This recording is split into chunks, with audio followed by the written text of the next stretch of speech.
निकालो समय सार अनुशीलन भाग 2 पेज नंबर 239।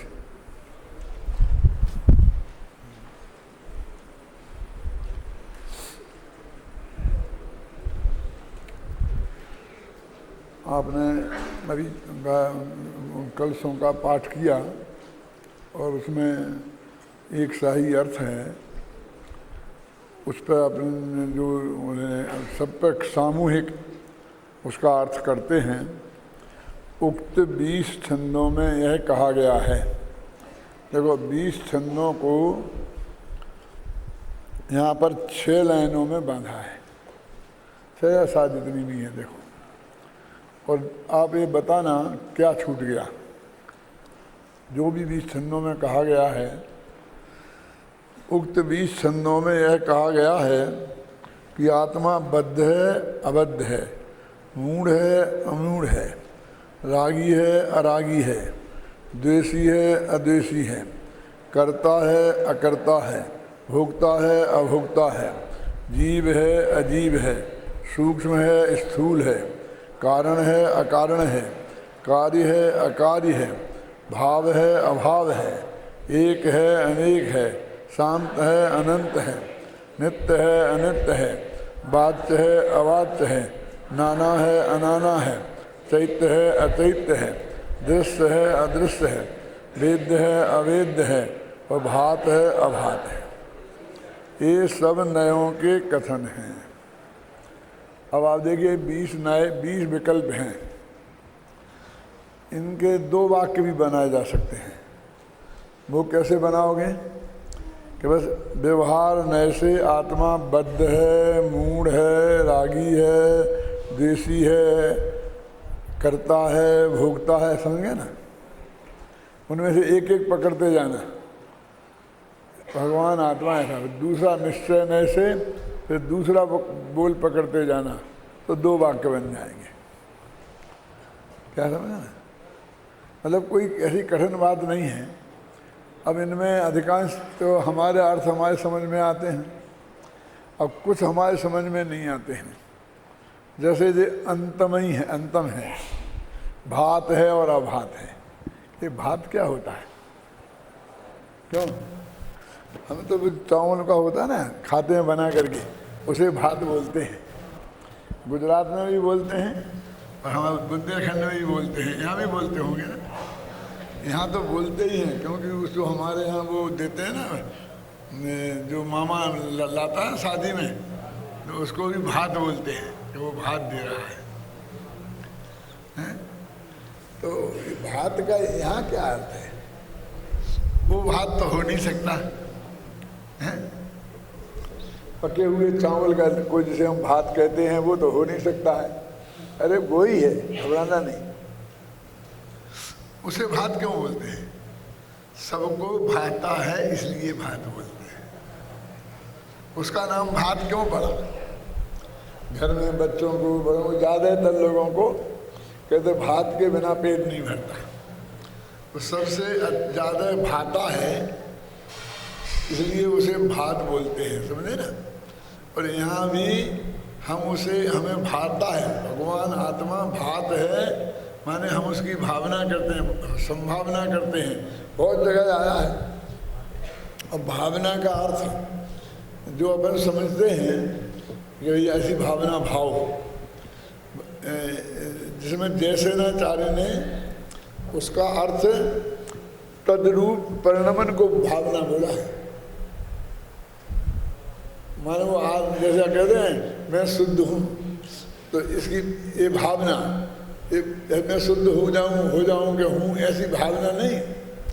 शुद्ध रूप परिणमित होना, इसका नाम भावना है। हर जगह जयसेनाचार्य को देखना, अपन समझते हैं कि भावना भावने की बात करते हैं, और वो उसको तद्रूप परिणमन के अर्थ में प्रयोग करते हैं।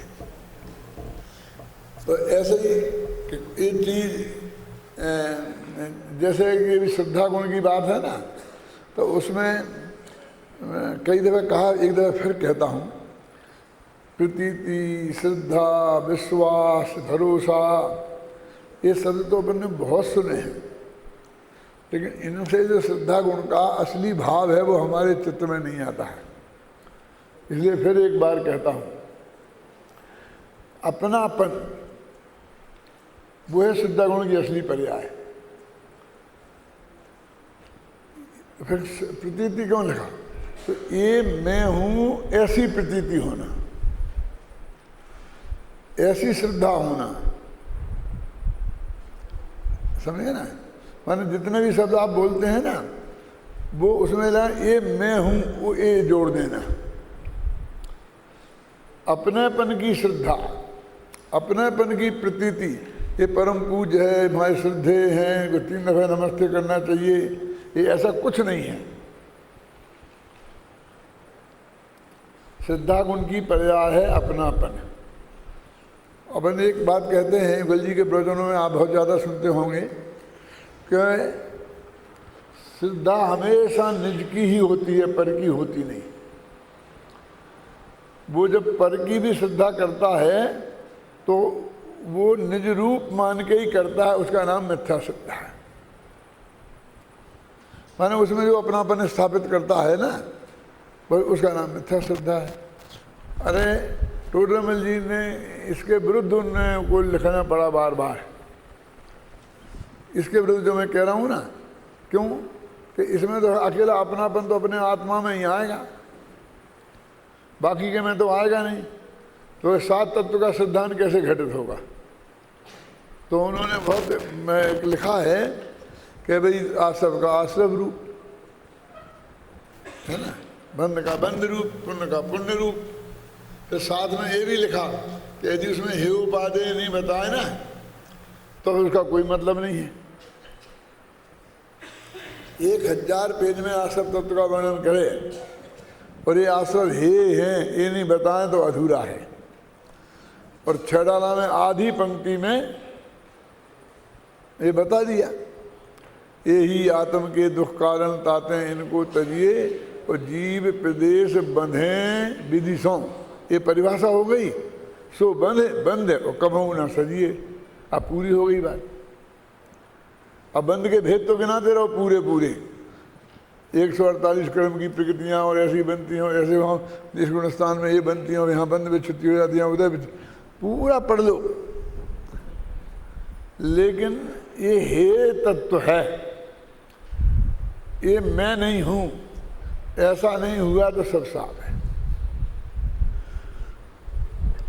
तो वो टोडरमल जी और किसी में मतभेद है ये नहीं, वो तत्वार्थ सिद्धांतम सम्यक दर्शनम, ये जो परिभाषा है उमा स्वामी की, वो उसकी व्याख्या कर रहे हैं। और वो इसलिए बता रहे कि जहाँ 7 तत्वों का सिद्धांत लिखा ना, जहाँ 9 तत्व का सिद्धांत लिखा ना, तो वो बात भी बताएंगे और फिर कह देंगे समय सार में कि 9 तत्वों में छिपी हुई जो आत्मज्योति है, हमें तो वो निकालना है कि अजीब में आत्मा की ज्योति कैसे छिपी हो सकती है? क्यों? ये तो बिल्कुल अजीब ही है, जड़ है, उसमें आत्मज्योति कैसे छिपी होगी? कि सबसे ज़्यादा तो उसमें ही छिपी है। कैसे? कि उसमें तो पूरा जीव छिपा है। देखो अजीब, समझ गए? जीव माने आत्मा और अजीब, तो पूरा जीव है ना उसमें तो, नहीं है समझ? आश्रम में तो जीव दिखता नहीं है, वहाँ तो मुश्किल है। बंद में जीव नहीं दिखता है, वहाँ मुश्किल है। लेकिन अजीब में तो पूरा ही जीव है भाई साहब। जीव को ही नास्ति से कथन कर रहे हैं। कहाँ? तो एक जीव ये अस्ति, बाकी जीव नहीं, अजीब ये नास्ति। तो अजीब अनाश्रित धर्म है क्या नहीं है आत्मा में? तो आत्मा का ही कथन तो हुआ। तो इसलिए ये विवेक रखना चाहिए कहाँ अध्यात्म की चर्चा चल रही है और कहाँ सिद्धांत की चर्चा चल रही है। वो सैद्धांतिक चर्चा है, आध्यात्मिक नहीं। और ये आध्यात्मिक चर्चा है। ये अध्यात्म के बारे में जयसेनाचार्य ने और आचार्यों ने बहुत अच्छी परिभाषाएं दी हैं कि अध्यात्म क्या है। तो पहले तो मैं आपको ये बताऊं कि संपूर्ण शास्त्रों को आगम कहते हैं, और उनमें जो आत्मा की चर्चा करने वाले शास्त्र हैं, अकेले आत्मा की, संयोग की नहीं, उनको अध्यात्म कहते हैं, अध्यात्म शास्त्र। और चूंकि वे ही आत्मा के हित में सर्वश्रेष्ठ हैं, इसलिए उन्हें परमागम कहते हैं। लेकिन वो परमागम आगम का ही एक अंश है, आगम से बाहर नहीं है, ख्याल में है ना। तो वो नयों से बहुत अच्छी तरह समझ में आएंगे। ये निश्चय व्यवहार अध्यात्म के नए क्यों हैं, और द्रव्यार्थिक पर्यायार्थिक नैगमादि 7 नए, ये नए अध्यात्म के नए क्यों नहीं हैं? कभी सोचा? लिखा तो मैंने है, बोला भी है, फिर एक दफे याद दिलाता हूं, इसलिए कि जो अकेले आत्मा पर घटित हों वो अध्यात्म के नए, और जो 6 द्रव्यों पर घटित हों वो सिद्धांत के नए, आगम के नए। तो अब देखिए कैसे जो अपना 8 है ना, तो वे आत्मा में कैसे घटित हो रहे? कि उसमें भले ही 2 पार्टियां होंगी, लेकिन एक पार्टी आत्मा अवश्य होगी। जीव जुदा है और आश्रव जुदा है, जीव जुदा है और अजीव जुदा है, जीव जुदा है और बंध जुदा है, तो ये अध्यात्म हो गया। और आश्रव और बंध जुदे जुदे तत्व हैं, ये अध्यात्म नहीं होगा, क्योंकि आत्मा इसमें लिखा है। इसलिए कहीं ऐसा नहीं लिखा, कहीं उनका एकत्व तो लिखा कि पुण्य पाप एक ही है, लेकिन उसमें यदि एक पार्टी हमेशा जीव रहनी चाहिए, वो गायब नहीं होनी चाहिए। तो 8 9 में आप देख लेना, अब स्त्री पुत्र मकान जायदाद, इसको अपना कहने वाला एक नए कहते हैं। तो जो ये आत्मा से भिन्न पदार्थ हैं, आत्मा के साथ संयोग में हैं, उन्हीं को कहते हैं। कि साहब ये मकान का संयोग में है, और मकान है तो दिल्ली तो संयोग में नहीं है, पूरा भारत। कि भैया किसी न किसी नए से तुम्हारे पुण्य के उदय से मिला तो भारत में पैदा हुए हो, नहीं तो अफगानिस्तान में पैदा हो गए होते तो कितनी पिटाई हुई होती तुम्हें पता नहीं है ना, समझ गए ना। तो जिसमें तुम्हारे पुण्य पाप का कोई भी योग बनता है निमित्त रूप से, तो वो उसको तो अपने में शामिल कर लेते हैं, लेकिन वो उनसे आत्मा जुदा है ये बताना है ना, तो इसलिए वो अध्यात्म है। तुम 8 पे घटाओगे तो वो घटित हो जाएगा। अब अपने बात करें 20 छंदों में, एक तो भात अभात की चर्चा की अपन ने। अब एक है ये अनाना, नाना तो समझ में आता है, लेकिन अनाना कौन है? नाना तो सबको मालूम है कि अपनी मम्मी के पापा को नाना कहते हैं।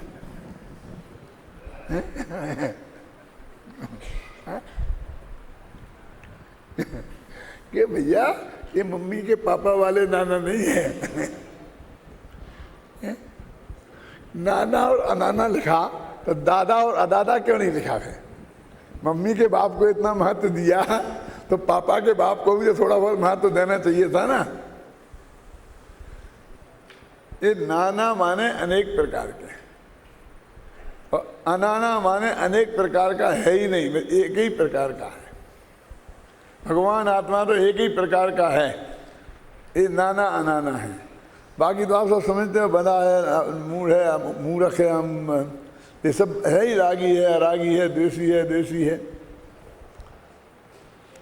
ये इतने पूरे छंदों में से हमें समझेगा एक एक नए का ये कहना है। व्यवहार नए के 20 बोल हैं और 20 निश्चय नए के बोल हैं। अब आगे पढ़ते हैं अपन। जो आत्मार्थी उक्त कथनों के माध्यम से यथा योग्य विवक्षा पूर्वक वस्तु स्वरूप का निर्णय करके, देखो तत्व का निर्णय करके, इन कथनों का भी पक्षपात छोड़कर, नयों का पक्षपात छोड़कर, नए कथनों के विकल्पों को तोड़कर चित्त स्वरूप निज आत्मा का अनुभव करता है वह ही आत्मा को प्राप्त करता है, सम्यक दर्शन ज्ञान चारित्र को प्राप्त करता है और तीन्द्रिय आनंद को प्राप्त करता है, परम सुखी होता है और मुक्ति को प्राप्त करता है। क्या कहा इसमें हम कि ये इनको छोड़कर कह रहे ना, तो छोड़कर का मतलब ये जब हो ही नहीं, हमने तो ये आज तक नयों के नाम ही नहीं सुने, अब हमें क्या छोड़ना है, हम तो छूटे छुड़ाए हैं। तो तुम नए चक्कर बढ़ा के पहले हमें इसके चक्कर में डालते हो और फिर इनको छुड़ाते हो। एक दिन बीच में मैंने कहा था कि नए सत्य कल्पना रूप हैं और हमने इतनी असत्य कल्पनाएं कर रखी हैं कि उनसे नया पक्षातीत होने के लिए पहले नए पक्ष में आना पड़ेगा। क्या वो असत कल्पनाओं को निषेध के लिए सत कल्पनाएं करनी पड़ेंगी, और जब वो असत कल्पना गायब हो जाएंगी बिल्कुल, तो फिर सत कल्पना से कहेंगे भाई साहब आपका काम हो गया, अब पधारो। ये जो आगे मकान खाली कराने की बात होती है ना, फिर भैया कोई खाली नहीं कर सकता है किराए वालों से, और ये गवर्नमेंट भी नहीं करा सकती है। वो IAS ऑफिसर को भी आत्महत्या करनी पड़ी, क्यों? 50 साल तक अपना मकान खाली नहीं करा पाई, अपने पक्ष में फैसला हो गया, लेकिन बस वो फाइनल फैसला हाथ में आना था ना, उसे पेशी पे पेशी, पेशी पे पेशी, पेशी पे पेशी। 2 केस एक साथ आए हैं अखबारों में कि उसने वो सामने वाले ने पेशी पे पेशी दे करके कभी वो ही नहीं लिया, क्या बोलते हैं उसको, सम्मन नहीं लिया, ख्याल में आई ना। वहीं रहता है, वो कहता हमें मिला ही नहीं, रोजीना रहता है वहाँ, सारी दुनिया देखती है, क्या उसका रेट बन गया है, जितना आता है उतने पैसा देते हैं, वापस चला जाता है। वो IAS ऑफिसर परेशान होगी, उसने आत्महत्या कर ली और उसने कहा कि न्याय व्यवस्था करें, क्या ये सम्मान देने की बात खत्म ही होनी चाहिए। क्या इस पर विचार करें, नहीं तो कैसे कितना ही जज बैठा दें, इससे 100 गुने गवर्नमेंट का खर्चा बढ़ जाएगा, मुकदमे के उतने ही खड़े रहेंगे, क्योंकि फैसला देंगे ही नहीं, पेशी नहीं लगने देंगे तो क्या करेंगे। और दूसरा बेचारा बिल्कुल गरीब किसान था, बिल्कुल जीरो था, समझते ही नहीं था, तो किसी ने कहा इसे चक्कर काटने से कुछ नहीं होगा, जब तक तू पैसा नहीं देगा तब तक तेरे मुकदमे की सुनवाई नहीं होगी, पेशी लगती रहेंगी, पैसा देना पड़ेगा, बिना उसके आज तक किसी का काम नहीं हुआ, IAS ऑफिसर का भी है ना। अभी सोनिया गांधी जाए तो उसका भी नहीं होगा, पैसा दोगे, ठीक है पैसा दे दूंगा, मैं क्या करूँगा। 300 रुपये जेब में रख के लेके गया, जिस दिन मुश्किल से पेशी लग गई थी ना एक दिन, तो उस दिन जाकर के सीधे उसने भरी अदालत में वकीलों के सामने, सबके सामने जज की टेबल पर 300 रुपया रख दिए कि साहब मेरा जल्दी फैसला कर, मेरे पक्ष में फैसला कर दो, नहीं जो भी होता हो मेरा जल्दी फैसला कर दो, और 300 रुपया रख दिए। और पुलिस को बुलाया, मजिस्ट्रेट ने गिरफ्तार करा दिया। तो क्या क्यों गिरफ्तार करा दिया, मेरे से तो कहा था पैसा के बिना काम नहीं होगा, इसलिए मैंने पैसा दे दिया, और क्या अब काय को गिरफ्तार कर रहे हैं। और मुझे क्या पता कि टेबल के नीचे से दिया जाता है मुझे क्या पता कि चपरासी को दिया जाता है, पेशकार को दिया जाता है, जज को कोई 300 दिए जाते हैं 3 लाख 3 करोड़ की बात करो। 2 केस एक साथ, IAS ऑफिसर का और गरीब किसान का, दोनों कितने परेशान हैं। क्यों? ये न्याय के लिए नहीं है, सिर्फ न्याय के हमारी तुम बात सुन लो, सिर्फ इसके लिए।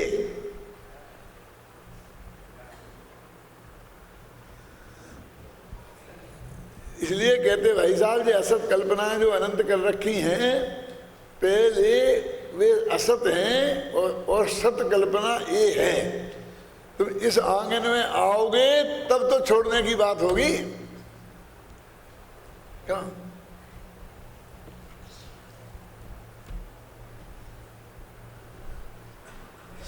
मतलब नए पक्ष को छोड़ना है तो पहले नए पक्ष तो हो। लोग बहुत से कहते हैं निश्चयवासी हो जाओगे, निश्चयवासी हो जाओगे। मैं आपको कहता हूं बहुत खतरनाक बात, आज तक मुझे एक भी निश्चयाभासी कहीं देखने में नहीं आया।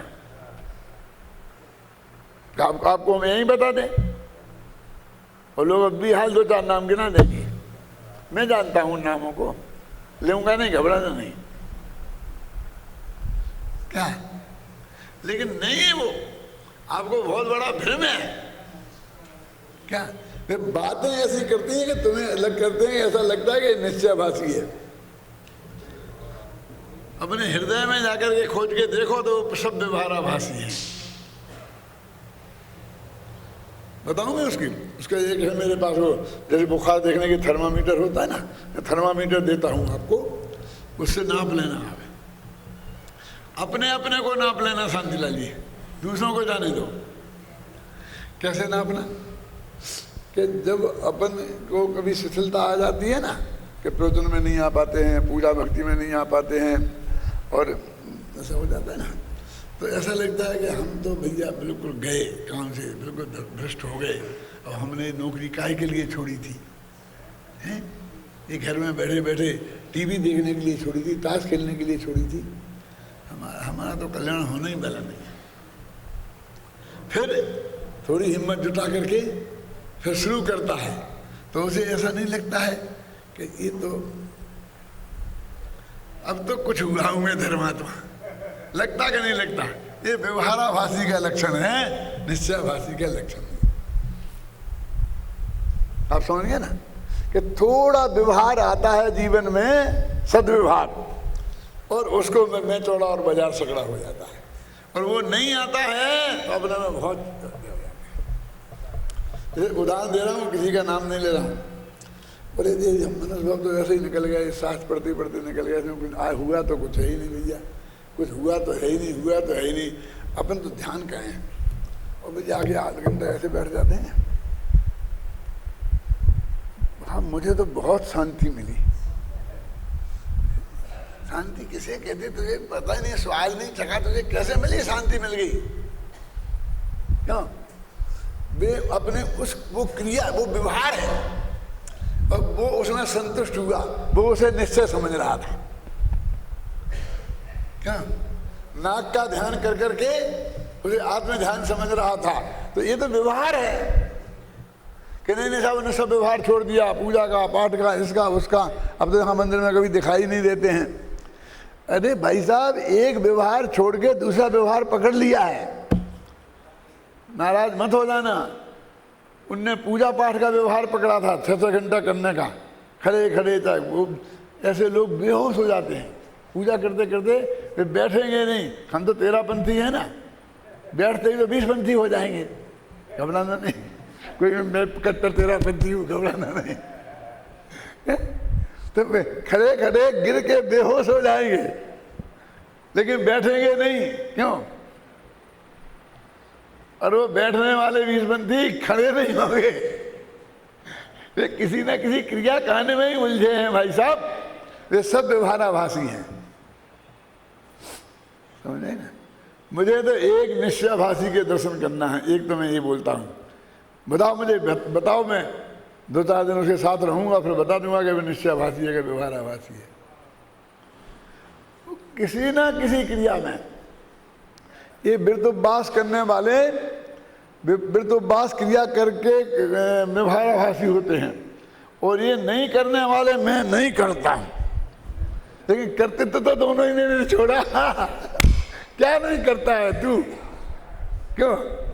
क्या मैं उपवास नहीं करता हूं? अरे भैया, अभी वो बताएंगे ना, वो जो क्या नाम, प्राकृतिक चिकित्सा वाले, तो तू महीने भर के ठोक देगा। क्या नहीं करता है, क्या नहीं करता है? तो तू एक उपवास करने की क्रिया का करता है और तू उपवास नहीं करने की क्रिया का करता है, दोनों व्यवहाराभासी हैं।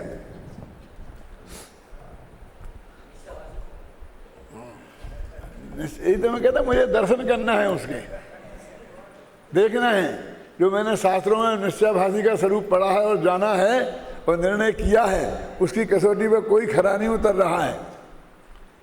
इसलिए मैं कहता हूं एक दफे निश्चयाभासी तो बनो, फिर निश्चय पे जाओगे, फिर निश्चयाभासी बन के फिर निश्चयावलंबी होगे और फिर पक्षपात से रहित निष्पक्ष होगे। रास्ता ये है, यहीं से जाता है। और दूसरी बात और कहता हूँ, वो भी साथ में ही सुना देता हूँ। बहुत से लोग कहते हैं भैया आज तो घर घर में रावण हो गए, हम तो राम नहीं, हम तो राम जैसा आदमी चाहिए, राम जैसा चाहिए, रावण नहीं चाहिए, राम राज्य चाहिए, रावण राज्य नहीं चाहिए। ये तो सब रावण राज्य है। ये गद्दी पे बैठे हुए सब जो है ना, वे अपने को राम का वाला और दूसरे को राम का विरोधी कहते हैं। कहते कि नहीं कहते? तो मैं ये कहता हूं कि मुझे तो रावण का घर देखना है। एक आध घर है जो रावण जैसा घर हो, राम की बात जाने दो।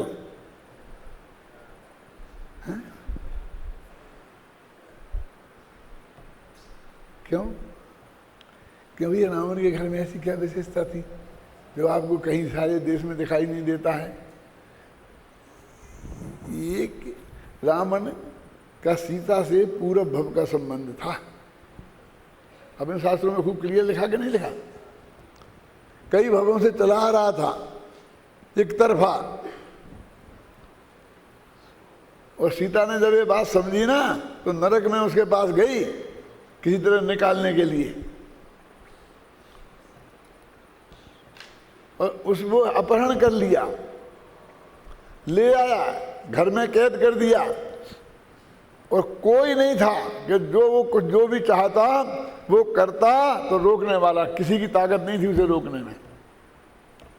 पूरी तरह समर्थ था ना है? फिर भी 6 महीने तक उसके घर में सीता बिल्कुल सुरक्षित रही, जो उसकी अग्नि परीक्षा से बात सिद्ध हो गई। क्या अब मुझे ऐसा घर चाहिए? क्यों? कि जिसके घर में जिसको वो जी जान से चाहता है, अपनी 18,000 पत्नियों को छोड़कर उस पर सर्वस्व करने मिटने के तैयार है, और कोई उसे रोकने वाला नहीं हो। यहाँ तो बहुत रोकने वाले हैं, समाज है, गवर्नमेंट है, पुलिस है, कितने रोकने वाले हैं। क्यों? कोई रोकने वाला नहीं हो, और वो सीता जैसी शीलवती सुरक्षित वापस आ जाए, ऐसा घर मुझे चाहिए। अरे घर तो क्या, ऐसा आश्रम चाहिए। क्या मैं आगे नहीं कहना चाहता हूं, हैं? क्यों? आप सोच लो जहां तक कल्पना कर सकते हो। ऐसा संघ चाहिए कि जहां हम अपनी बहन बेटी को छोड़ दें और निश्चिंत हो जाएं। क्यों? कि वो बिल्कुल जीवन भर सुरक्षित रहेगी। चाहिए। अब बताओ मुझे रावण का घर समझ में आया? रावण का घर का मतलब समझ में आया कि नहीं आया? जला रहे कितने कितने। अरे उनको काहे को जलाते? जलाने हो तो अपने घर को जलाओ ना। है?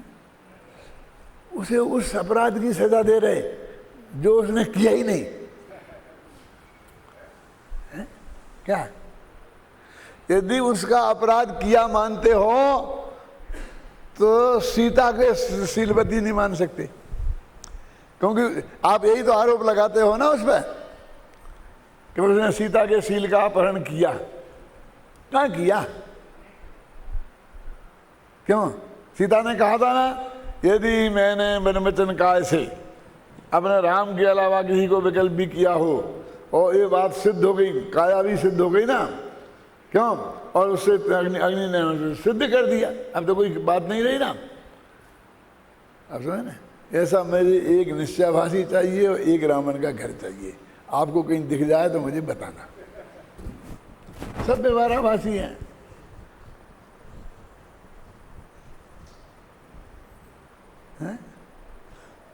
सब बंध के पक्ष वाले ही हैं, अबंध के पक्ष वाला कोई नहीं है। मैं बंधा नहीं हूं, मैं बंधा नहीं हूं, कितनी बातें करते हो, लेकिन इधर दर्द, इधर दर्द, इधर दर्द, इधर क्या हो रहा है? ये काला, ये गोरा, ये सब क्रीम पाउडर पोत पोत के काले लोग गोरे बनने की कोशिश कर रहे हैं। क्या केसर खा खा के? ये क्या, तू तो है ही नहीं ना कोई काला, ना मैं काला हूँ, ना मैं गोरा हूँ, क्यों है ना मैं हूँ, तो ये काय को कर रहा है? सुबह से उठकर भयंकर सर्दी में 4-5 किलोमीटर तांगा की घोड़े जैसा दौड़ता है, पसीने से लथपथ हो जाता है माघ के महीने में। काहे के लिए? बोलो प्रकाश जी।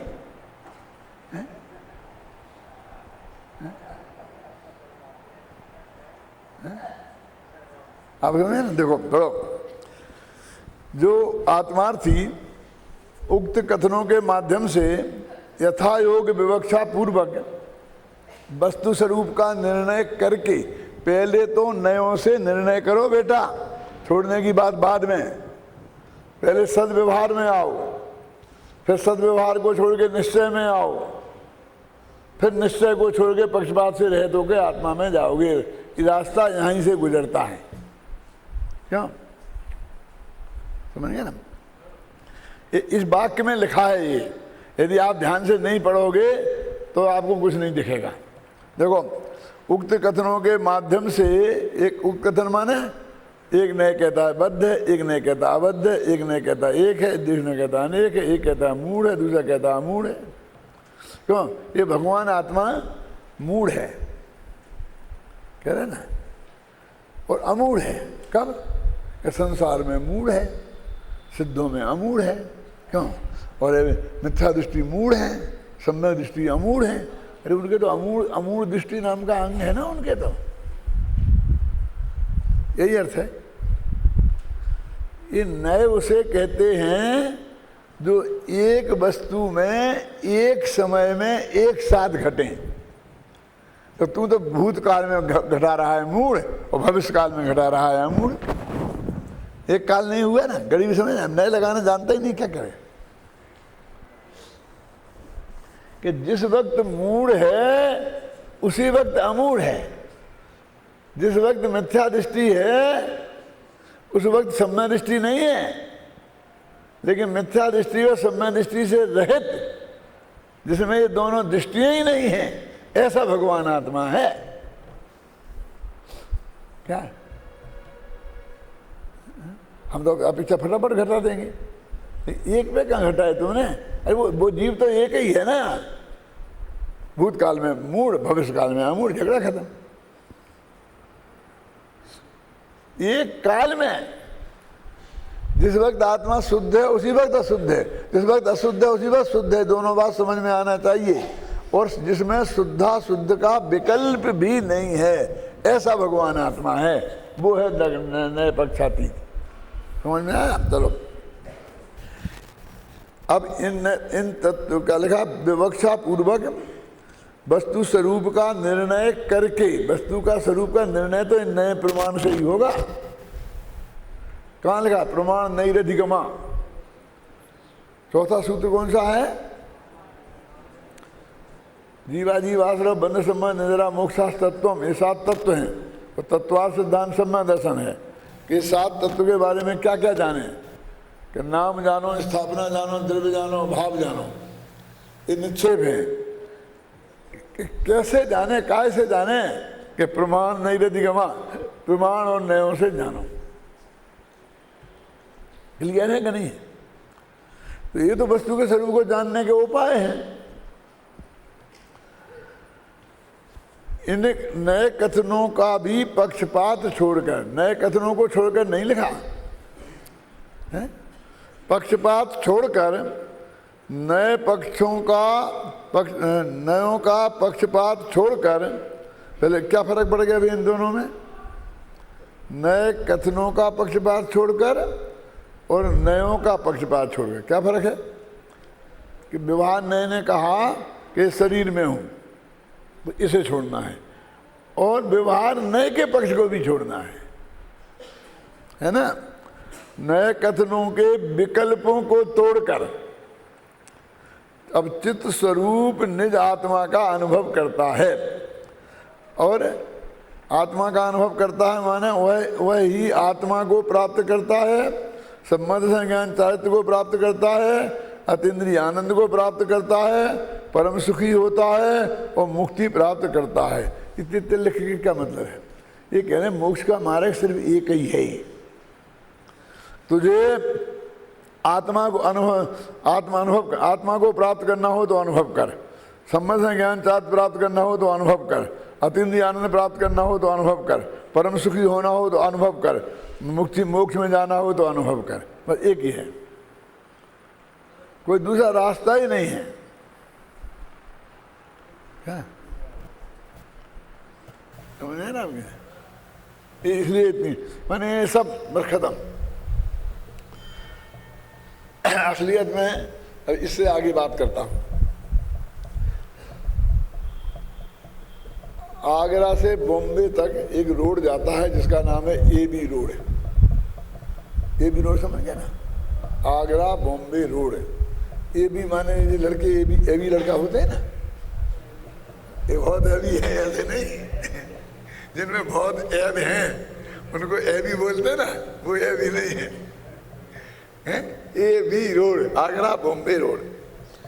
अब जरा पूछो, एक रोड पे एक आदमी खड़ा था और उसने पूछा कि मुझे बॉम्बे जाना है तो बॉम्बे का रोड कौन सा है? तो उसने बता दिया ये, समझे ना? फिर उसने कहा कि जरा जी, जो लड़का था एक काले बाल वाला ऐसे सूट पैंट पहना था, बिल्कुल लेटेस्ट, तो ये इनका कोई भरोसा नहीं है, कहीं अपन इनके कहने से चल दिए क्यों तो गलत जगह पहुंच जाएंगे। यदि एक अच्छे आदमी से कन्फर्म कर लें तो हम कोई बुजुर्ग आ गया सफ़ेद बाल वाला, टोपी वाला, कहा दादाजी ये रोड कहाँ जाता है? तो आगरा। कि देखो मर जाते ना, उसने बम्बई बताया था, ये आगरा बता रहा, अब क्या कहते हैं?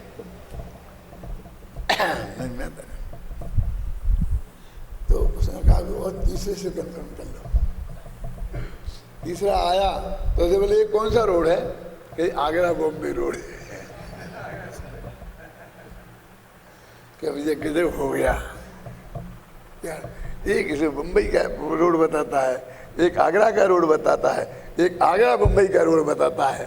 क्यों? अब क्या करूं मैं? लेकिन भाई साहब तीनों सही कह रहे हैं। तू जिस रास्ते पे खड़ा है वो आगरा बॉम्बे रोड है, ये तो प्रमाण का कथन है, तो सही है ना, गलत कहाँ है? अब तूने ऐसा हाथ करके बताया तो उसने बॉम्बे बताया, ऐसा हाथ करके पूछा तो आगरा बताया, कहाँ गलत है?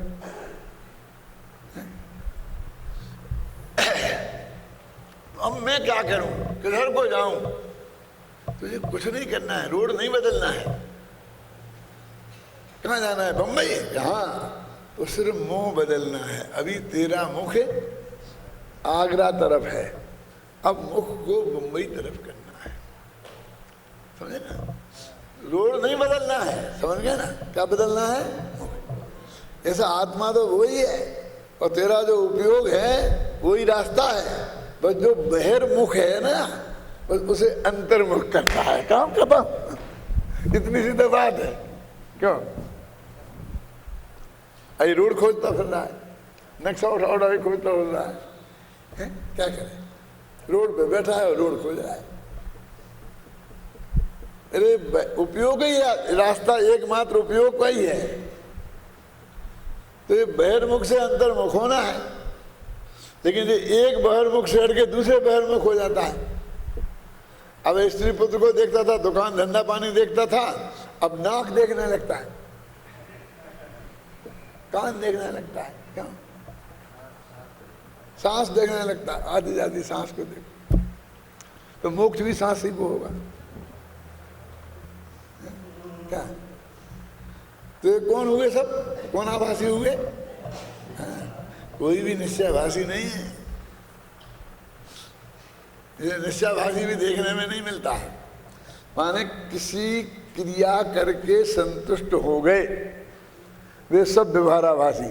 एक सुनो, शुभ भाव में कहीं भी संतुष्ट हो गए वे सब व्यवहाराभासी। अब देख लो कि हम किसी क्रिया और किसी शुभ भाव में संतुष्ट हैं कि नहीं।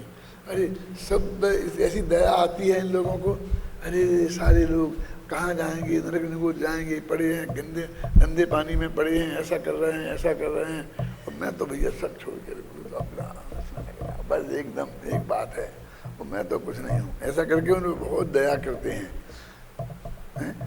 और फिर भी वो अपनी कोई क्रिया और किसी टाइप का शुभ भाव करके संतुष्ट हो रहे हैं और अपने को बिल्कुल मुक्ति मार्ग मान रहे हैं। ये लोग कैसे हैं, उदाहरण दूँ, नाराज मत हो जाना, बुरा लगे तो मेरे को वापस कर देना। क्या आज के ज़माने में वो उदाहरण देना अच्छा नहीं है, लेकिन इसलिए मैं बहुत संभल के बोलूँगा। क्या जो सफाई कर्मचारी होते हैं ना, वो सुबह से सड़क साफ करते हैं, तो उनके गुरुजी आए तो उनने उपदेश दिया और ये कहा कि देखो मुक्ति के मार्ग में एक बैतरणी नदी आती है, उसमें खून मांस पीप मदरा मल मूत्र सब बहता है, बहुत गंदी है, और जब मोक्ष में जाना पड़ता है तो उस नदी को पार करना पड़ता है। तो ये बनिए ब्राह्मण है ना, ये सब भूत नाग मुंह से कोड़ते होते, देख भी नहीं सकते हैं। अब ये घर का बच्चा लेटने करते हुए तो ऐसा ऐसा करते हैं, 3 दफे नहाते हैं, इनके बस की नहीं है मोक्ष जाना। ये तो नदी के पास भी नहीं भटकेंगे, और तुम लोग तो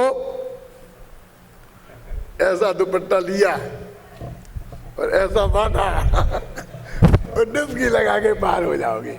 इससे तुम्हारी कोई चिंता नहीं है, मुझे तो इन बनिया ब्राह्मणों की चिंता है कि इनका कल्याण कैसे होगा। क्या सब लोग अरे बात तो सही कह रहे, बात तो सही कह रहे। इनमें से कुछ लोग बहुत बहुत पवित्र हृदय वाले थे, वो बोले महाराज तो आप हमें ये बताओ कि इनका उद्धार कैसे हो, उसके लिए हम कुछ कोशिश करें। और हमारा तो हो ही जाएगा, लेकिन इनका उद्धार कैसे हो, हम उसके लिए कुछ कोशिश करें, लगाएं 2-4 शिविर। क्यों? कि चिंता मत करो, ये सब सुबह गंगा जी नहाने जाते हैं और तुम सड़क साफ करते हो, तो वो सड़क की जो वो धूल उड़ती है ना, तो वो उनके माथे पे पड़ती है, इससे उनका भी कल्याण हो जाएगा, चिंता मत करो। समझ? वे बिल्कुल संतुष्ट हो गए। ऐसे वे सब लोग हैं कि जो कैसा मान रहे कि हम तो मुक्ति के मार्ग में लग रहे और बाकी सब करुणा के पात्र हैं, और उनके कल्याण के लिए वे कभी कभी क्यों कुछ प्रयत्न करते हैं कि उन लोगों का भी कल्याण हो जाए। वे उन लोगों में से है, समझ लेना। हम तुम सब हो सकते हैं, किसी व्यक्ति की बात नहीं है। मैंने किसी क्रिया करके अब और कोई शुभ भाव, व्यवहाराभासी का एकमात्र लक्षण है, और बाकी उसके भेद ताजते गिनाओ तुम। कौन सा? तो मैंने कोई क्रिया जड़ थई रहा और शुष्क ज्ञान मां कोई, वे क्रिया और शुभ भाव इनमें संतुष्टि कि मैं अब सही रास्ते पर हूं, उसका नाम है व्यवहाराभास। अब इसका नाम व्यवहाराभास है ना। अब जिनको तुम निश्चयभाषी कहते हो, वे तो भगवान आत्मा जो शुद्ध बुद्ध निरंजन सोच के ऐसा मानते हैं ना, वो तो एक तरफ रह गए। अभी टोडरमल जी ने जो बताए हैं, हम तो क्या है कि हमने एक नई क्रिया विकसित कर ली है। मतलब वो जो क्रिया जिनको गिनाते थे ना, सील जप संयम व्रत दान पूजा देखे, क्यों ये जो गिनाते थे, इन्हें करके जो संतुष्ट थे, हमने उसी टाइप की उन्हें छोड़ के और दूसरी क्रियाएं पृथक कर ली हैं। अब वो खतरनाक बात है, चाहे स्वाध्याय की समझ लो, मैं तो 8-8 घंटे पढ़ते ही रहता हूँ। पढ़ते ही रहता हूँ, पढ़ते ही रहता हूँ, पढ़ते ही रहता हूँ। अरे ज्ञानियों का जीवन तो बैलेंस्ड होता है, आप समझे ना। तो तुम्हें दूसरी क्रिया में संतुष्ट है। फिर क्या लगा चौथी पंक्ति क्या है उनकी, कि क्या करें, यथा योग्य, हाँ यथा योग्य करे पर ऐसे है कुछ, यानी यथा योग्य क्रिया आचरे, उसका निषेध कहाँ है, वो तो होती है जीवन में, होगी है? पर फल को ना चाहे, माने उसमें वो बात है बुद्धि हुई मैं 30 मार खा हो गया हूँ, ऐसा ना माने, सब करे और अंतरंग में अपने आत्मा को आत्मा जान करके यही मैं हूँ, संतुष्ट होने की एक ही जगह है, वो अपना त्रिकाली ध्रुव भगवान आत्मा है। ज्ञान भी उसे ही जानकर संतुष्ट हो, ध्यान भी उसे ही करके संतुष्ट हो, ध्येय मैं ध्यान का ध्येय वो बने। इसलिए मैंने ध्यान की किताब में ये लिखा है कि भैया 4 चीजें नक्की करो, ध्यान, ध्याता, ध्येय। और सबसे पहले ध्येय को नक्की किए बिना किसका ध्यान करना, ध्यान हो ही नहीं सकता है, और तुम किए जा रहे हो क्या। अकेला निश्चय तो वो है, परम शुद्ध निश्चय नय का जो विषय है उसमें अपनापन, इसका नाम निश्चय है। अब वो तो कहीं दिखता नहीं है कि प्रैक्टिस है, प्रैक्टिस तो करनी पड़ेगी, प्रैक्टिस मैक्टिस कुछ नहीं है। हमारे शास्त्रों में हजारों जगह ऐसा लिखा है कि युद्ध के मैदान में राजा लड़ रहा था और लड़ते लड़ते उसे वैराग्य हो गया और उधर के जाकर के बिल्कुल उसने जाके दीक्षा ले ली। आया कि नहीं आया, और अपने गौतम स्वामी का क्यों, वे उस वक्त क्या थे, गीत मिथ्या दृष्टि थे कि नहीं थे, उन्हें जो एक श्लोक का अर्थ नहीं आया उन्हें, उनके ज्ञान की पोजीशन क्या थी समझ में आ गया कि नहीं आया। वो त्रयी काल्यम द्रव्य षटकम नवपद सहितम, ये इस छंद का अर्थ नहीं आया, क्या का विद्वान था, ये हमारे बच्चे बता सकते हैं। ये अर्थ समझते ही नहीं है, पंडित भी नहीं समझते, दिक्कत तो है। क्या कह रहे, वो ये तो समझ में आ गया था उसके कि त्रयी काल्यम माने काल 3, द्रव्य षटकम द्रव्य 6, पंचस्त्रिकाय 6 लेस्याएं 6 काय, ये तो सब समझ में आ गया था उसके। प्रकाश जी तो क्या समझ में नहीं आया था फिर कि ये 3-6 लेस्याएं कौन है, उनका क्या स्वरूप है, ये समझ में नहीं आया था। ये 6 द्रव्य कहाँ हैं, उनके यहाँ तो कितने पता है, 9 द्रव्य पता है, कितना पता है, तो सांख्यों के अलग उनके अलग जो भी होंगे वो, ये तो है ही नहीं, द्रव्य षटकम क्या है ये समझ में नहीं आया। आप समझ गए ना, वो छंद में पूरा जैन दर्शन भरा है, वो छंद में वो तो सूची है कि ये चीजें जाने, वो इतना लिखा है, तब वो समझता कि मैंने जाना। और मैंने कहा 3 काल होते हैं, 6 द्रव्य होते हैं, ऐसा ऐसा जानने का नहीं, ऐसा सब जानते हैं। चंद्रशेखर जी ने मेरे से कहा था, मुझे अभी भी याद आता है वो, कि हम लोग कैसे पंडित हैं, भाषा के पंडित हैं, कैसे पंडित हैं कि लिख देते हैं वहाँ टीका लिखने बैठे ना, अर्जुन और जंगल का प्रकरण वृक्षों के बाद नाम चल रहे हैं, तो उसमें अर्जुन नाम आ गया, तो अर्जुन पांडवों का वाला अर्जुन तो है नहीं, क्यों आता है कोई, वृक्षों में अर्जुन आता है कि नहीं आता है? आता है, कहाँ आता है? तुम्हें सबको मालूम है, बंदा नहीं सोचते नहीं। ये अर्जुन की छाल ले लेते ना हाथ वाले, अर्जुन की छाल, तो अर्जुन की छाल तो पेड़ की होती है, तो अर्जुन कोई वृक्ष का नाम होगा ना।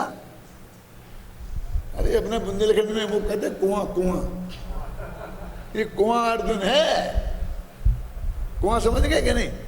हमारे बुंदेलखंड में लाखों पेड़ हैं उसके, जंगल के जंगल हैं, तो हमने कहा भाई हमें अर्जुन की छाल चाहिए, अर्जुन की छाल चाहिए, तो कह रहे क्या आपको जितनी का उतनी मंगा दें। चंदेरी में थे हम अपने ससुराल में, तो उनने 2 बोरा भर के लाए। हम तो कहते बाजार में 1 तोला मिलेगी और उसके 100-200 रुपया लगेंगे।